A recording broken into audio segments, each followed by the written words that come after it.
All right, so what I'm going to share with you guys today in this video has the power to literally change your life. So I'm going to get into something first called the focus unit economics. All right, and so in a world of mass distraction, right, we focus then becomes, as an alternative, the ultimate competitive advantage that you can have in the marketplace over all of your competitors. And if you don't have what I'm going to show you in today's video, then your competitors potentially can have this over you. So this is especially true with inside of our world of real estate sales. So when it comes to focus, we only have a finite amount of focus.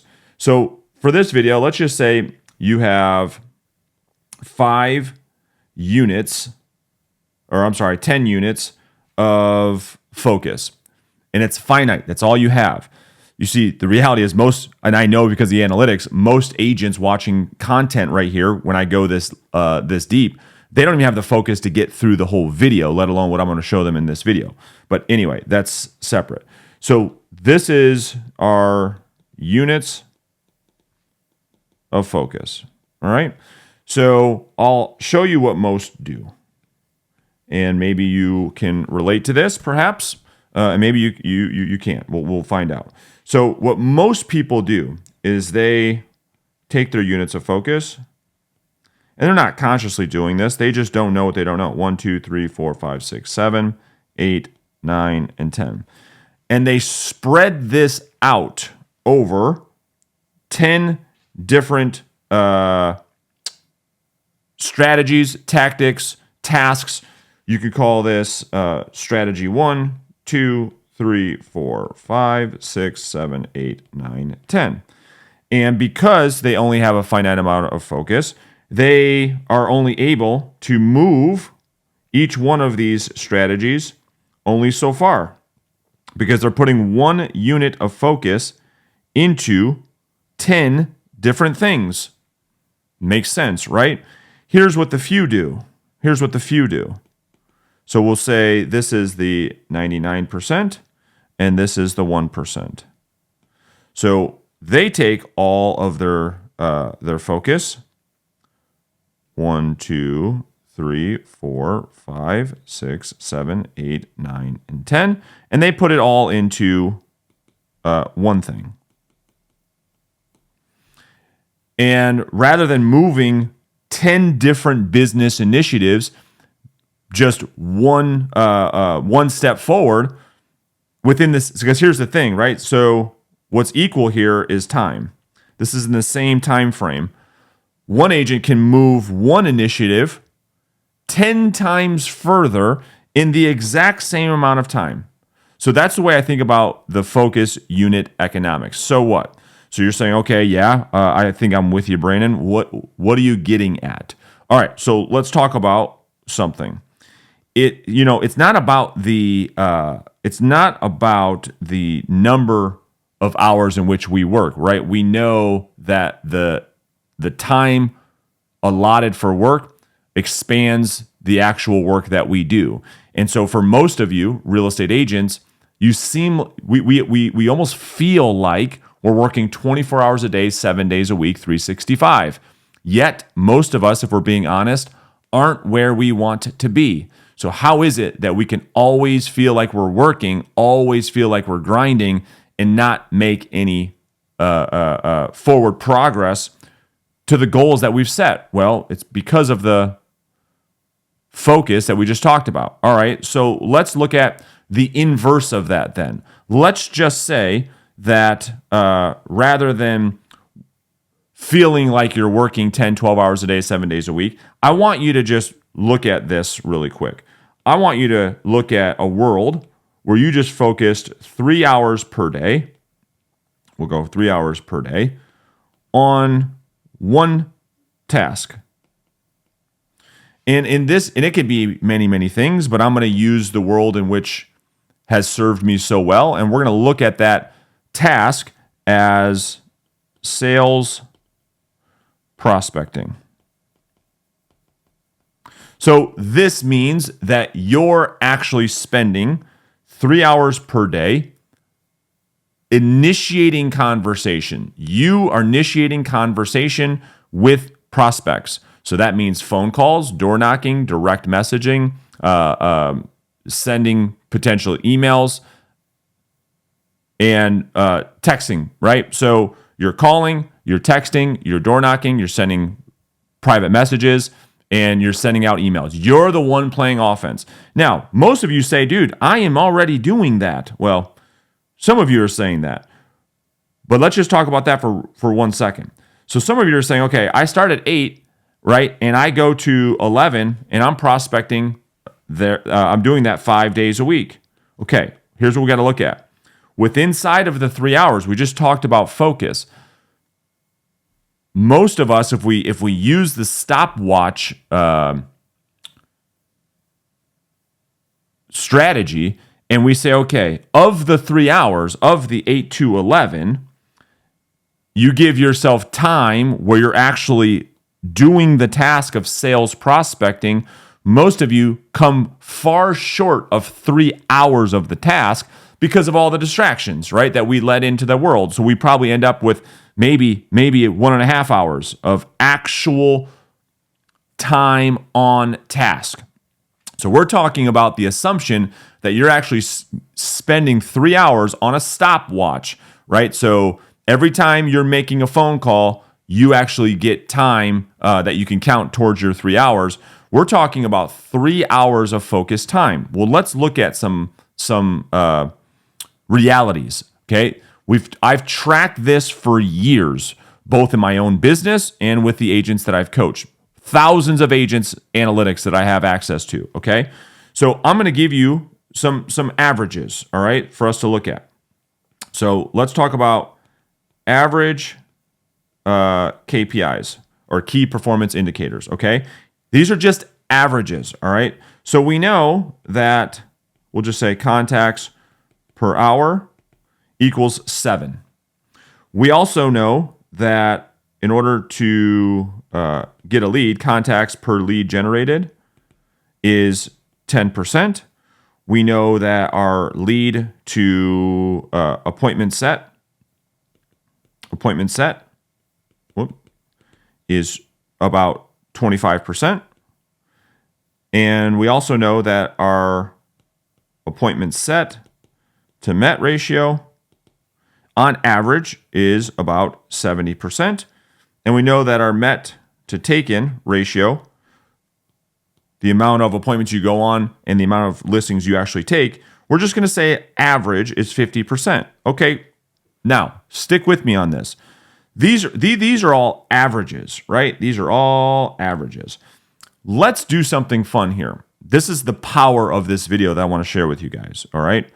Let's just say that, for the sake of argument, that you are less than average, okay? So rather than you having 7 contacts per hour, let's drop that down to 5. Let's cut the conversion. Let's just say from an efficiency standpoint, you're only having 5 contacts per hour. Let's say from a skills perspective, maybe you're brand new, you're newer to sales, you're newer to prospecting. Let's cut this in half. Let's just say you don't generate or you don't convert 10% of your conversations into an actual lead. Let's just say you convert half of that, 5%. And of those that you actually generate, you're not able to convert 25% of those leads into appointment set, but you're only able to convert at 15%. And rather than 70% of the appointments you set turning into an appointment met, you're only able to get half. And let's just say we use the NAR statistic, all right? Let's just say we use the NAR statistic. And we say it's not 50% close rate, meaning you're getting one listing for every 2 appointments you're going on. NAR says it's 25%, which is the average, meaning 1 out of 4. So let's cut that in half. I think that's super, super fair. That if we're using these numbers, that no one watching or listening to this episode can say, well, yeah, you know, if an agent has that type of skills, sure, you could get those types of results. Let's just pretty much say that this is a below average person. This isn't a top producer. This isn't the average producer. This is pretty much a newbie, just getting started. Now, let's look at what this means, okay? So what this would mean is if we had 3 hours per day of outbound sales prospecting, here's what this would mean, all right?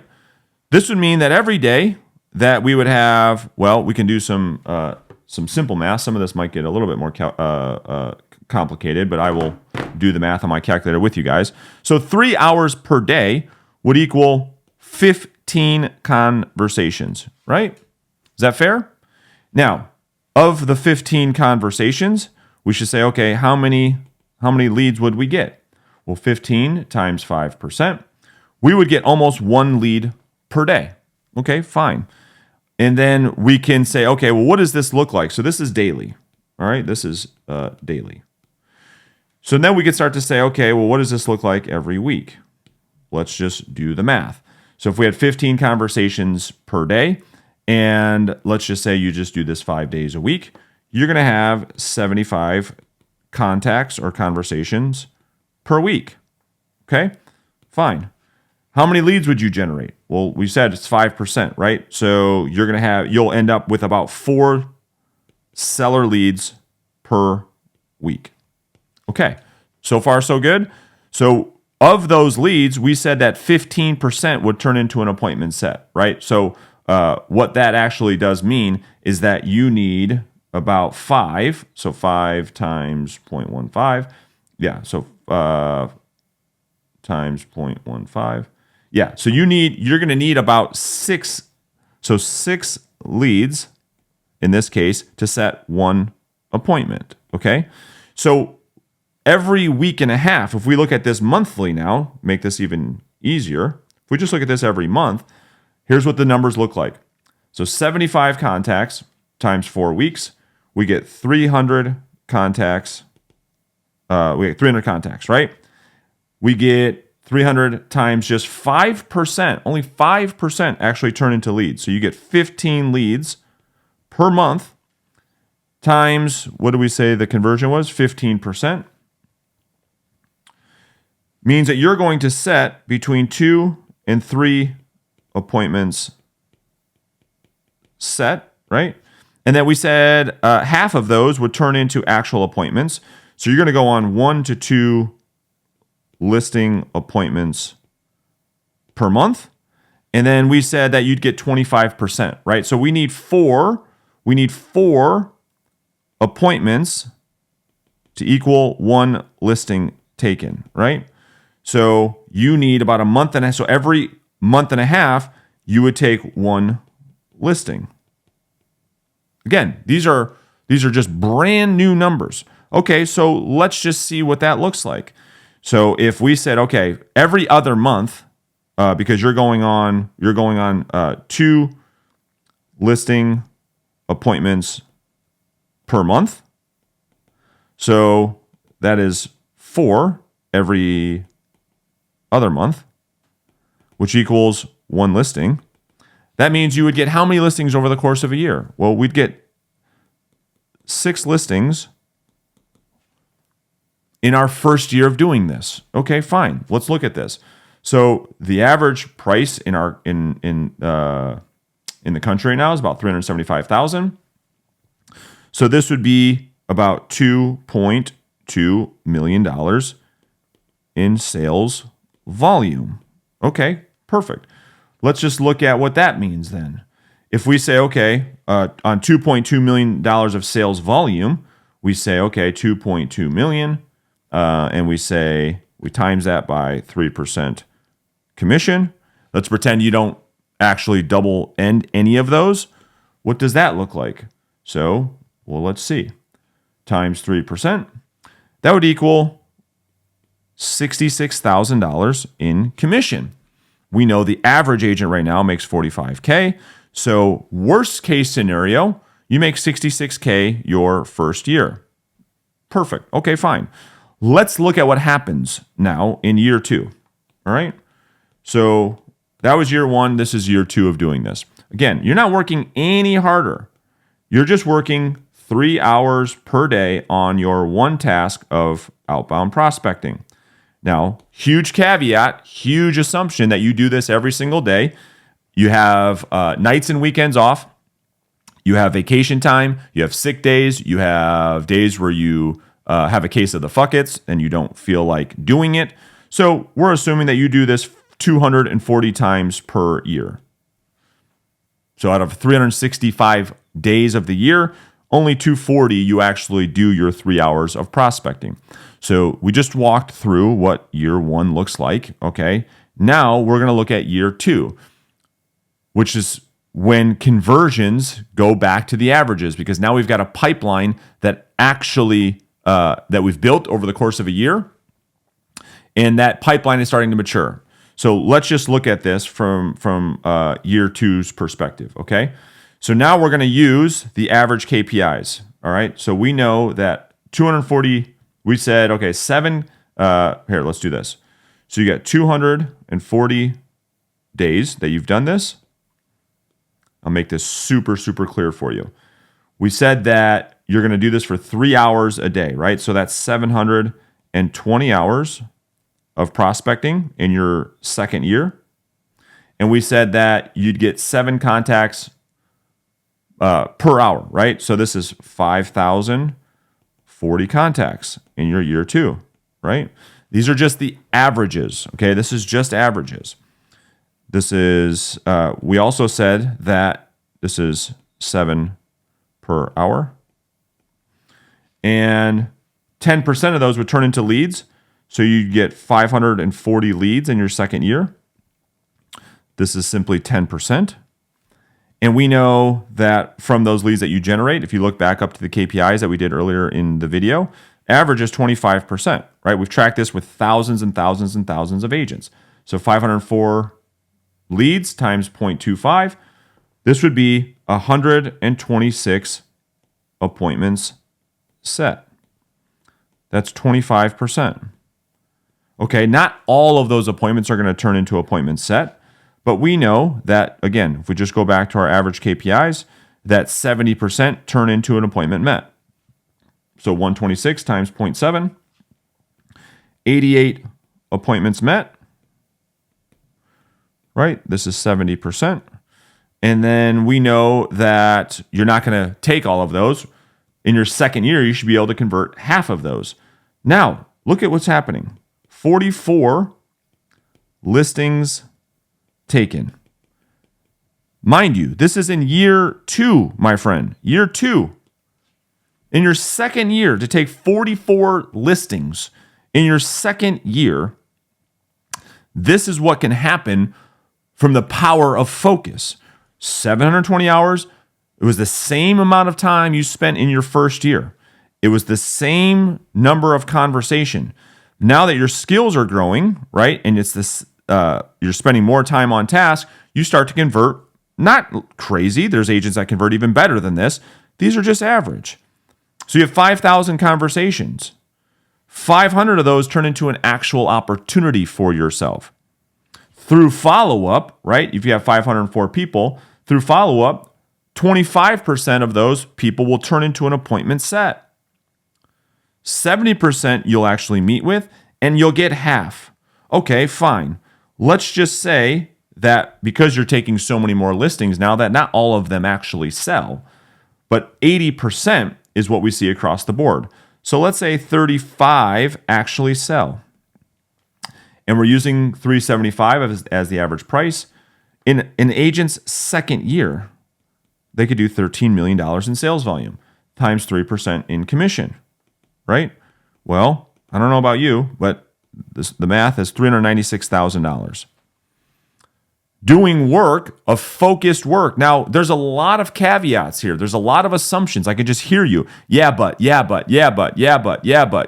I hear all of it. I understand where I get it. This is a massive assumption that you can actually focus for 3 hours per day. That you can actually work on your skill set and convert at the average baseline conversions that we talked about. This assumes that you have a strong follow-up system in your business. This assumes that you have a compelling listing presentation that would cause 50% of the people you meet with to actually sign a contract and agree to pay you a lot of money to sell their house. This also assumes that you know how to price property and you know how to deliver on a client experience so that you can actually successfully get your home sold and get it to the closing table 80+% of the time. I understand that there's a lot of those, but what if this? My point is none of that can actually happen until the controllable variable in this video takes place first, which is your ability to focus on one thing for 3 hours per day, every single day, 240 days a week. That, my friend, is the superpower. Agents that can do that succeed at a high level. Most of the time, this is where the problem is. It actually isn't in this skill set. It actually isn't in the lead follow-up. It actually isn't the listing presentation. It's the fact that we cannot focus for 3 hours per day. It's the fact that we do it sometimes. It's the fact that we do it on the days that we feel like doing it. And instead of hitting this number, 240 days per year, we end up hitting it, 71 days. And then we wake up wondering why we're short on our goals. So there's a lot of detail that we just went through. There's a lot of things that I mentioned that I'll link below in the description that can help you along your journey. Certainly, from a coaching perspective, if you want more support that you feel like you're not getting in your current world, be it wherever that world is, whatever your current environment looks like, then I would invite you to have a conversation to see if it makes sense for us to work together, to put a plan like this into action so that you can start to achieve more, because that's what I believe that you want. And so hopefully today's video made sense. If you have questions on that, certainly you can use the comments in the comment section. And we'll continue to go deeper on tactical things on the channel to help you start getting the results that you're looking for.